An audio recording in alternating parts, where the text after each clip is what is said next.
The entire defense calculus is anchored to a single image, the kinetic intercept. Lockheed's $203 million contract to restore PAC-3 missiles is presented as the ultimate backstop. This is a deliberate distraction. They want you focused on the projectile because it's a threat you can visualize. The actual vector for systemic risk is invisible. It is not loud. It is absolute silence. The severing of the optic nerve. While strategic command tracks warheads, the real war is being waged against the global nervous system. Financial markets, military grids, the internet itself, all running on vulnerable, undersea fiber optic cables. This is the primary target. The objective is not to defeat the superpower in a kinetic exchange. That's a mathematical impossibility. The protocol is to induce sensory deprivation, to create a blind Leviathan, a war machine with unparalleled strength, but its eyes have been gouged out and its ears deafened. Power without perception is not strength. It is a solvency crisis. This isn't theory. According to RUSI, actors whose conventional military doctrine is a proven liability are forced into this asymmetric pivot. It's not a choice. It's a survival protocol triggered by a widening capability gap.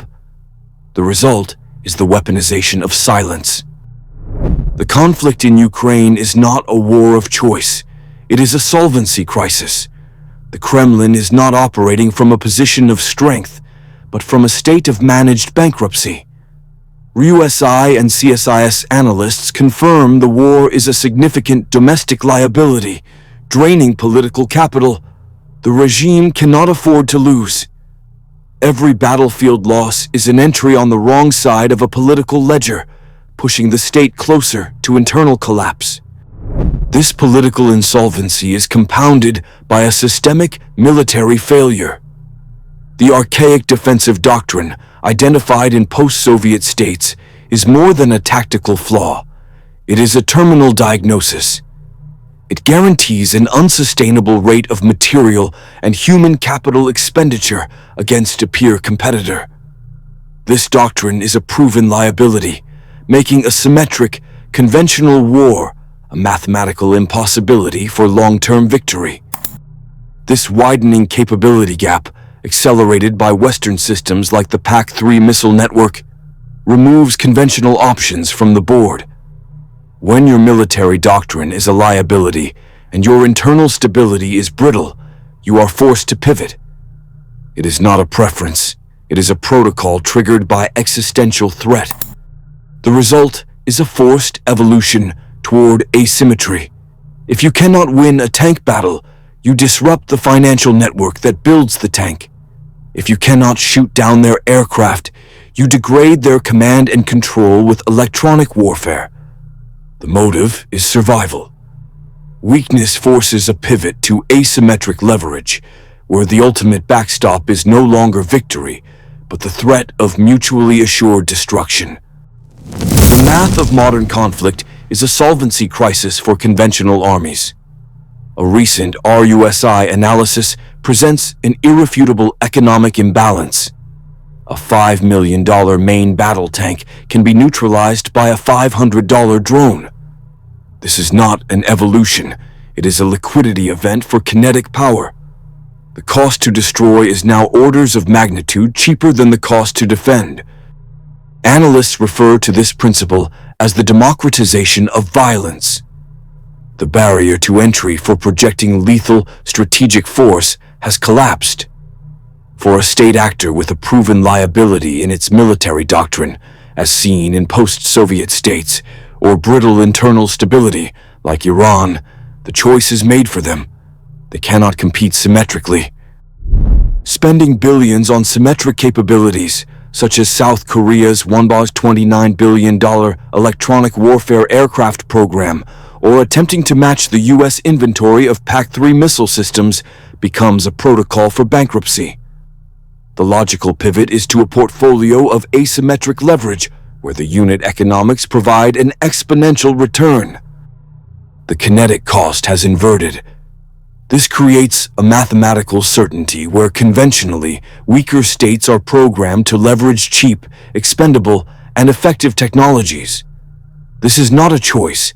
It is a survival protocol where the threshold for escalation becomes the final, logical backstop. The official narrative misdiagnoses regional instability as the core threat. This is a fatal analytical error. Warnings from states like Canada regarding South Africa are not indicators of a primary crisis, but tremors from a designated proxy laboratory. These gray zones are not epicenters of chaos. They are staging grounds. The math is irrefutable.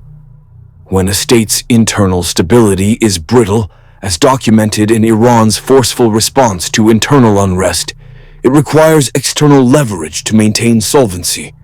This is a survival protocol, not a policy choice. Simultaneously, post-Soviet states, burdened by what the Small Wars Journal calls an archaic defensive doctrine, face a mathematical certainty. Their conventional systems are a proven liability against assets like the U.S. PAC-3 missile shield, which Lockheed Martin is continuously upgrading. This symmetric capability gap forces a non-negotiable pivot. The gray zone becomes the testing environment for the asymmetric tools they are forced to develop. The kinetic cost of entry is lower, and attribution is deniable. This is not theoretical. The reaction of aligned powers validates the data. South Korea's $129 billion investment in a new electronic warfare fleet is not a speculative venture. It is a direct response to the weapons being calibrated in these proxy laboratories. They understand the next conflict will not be fought symmetrically. The gray zone is where launch-on-warning protocols for terrorism and electronic attack are beta-tested, refined, and prepared for deployment against hard targets. The instability is the feature, not the bug. The launch-on-warning doctrine is not a strategy. It is a systemic protocol for states with a proven conventional liability. According to analysts at CSIS, it dictates that if early warning systems detect an incoming nuclear strike, a retaliatory launch is executed immediately, before the incoming warheads can impact and destroy the defender's own nuclear arsenal. This is the final backstop for actors burdened by an archaic defensive doctrine, as seen in post-Soviet states. When confronted with the mathematical certainty of superior symmetric capabilities like U.S. PAC-3 missile defense systems, waiting for impact confirmation is not an option. It guarantees decapitation. The primary vector for catastrophic failure is now electronic. The modern battlefield is saturated with electronic warfare assets, a reality underscored by South Korea's $1.29 billion investment in aircraft designed to disrupt enemy air defense networks. This introduces the fog of digital war. A cyber attack does not need to destroy the command bunker. It only needs to blind the radar. If the screens go black, the commander faces a solvency crisis. Is it a technical glitch, or the first stage of an attack designed to neutralize their ability to respond? The doctrine provides the answer. In the absence of data, the protocol defaults to the worst-case scenario. The fear of obliteration forces a launch. This is not a choice made in anger, but a kinetic cost paid out of digital fear. The final, logical step in a system engineered for escalation. The calculus is not complex.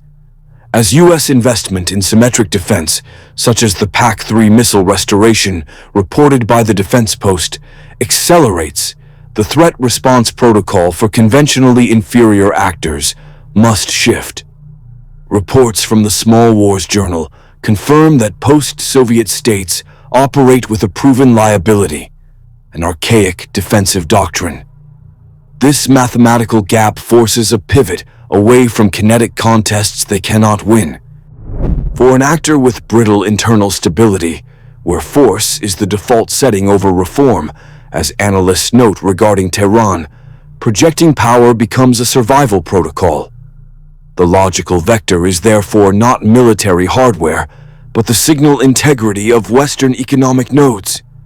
The proliferation of advanced electronic warfare, confirmed by CSIS analysis of state-level projects, makes this vector a certainty.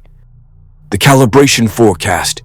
Within 12 months, expect a coordinated electronic and cyber offensive against a Tier 1 U.S. maritime port. The event will manifest as a catastrophic, cascading systems failure, a glitch that paralyzes GPS-guided cranes and corrupts container logistics databases for 48-72 hours, triggering a supply chain solvency crisis. It is not an attack to be claimed, but a signal to be understood, a demonstration of asymmetric leverage against which missile defense is irrelevant.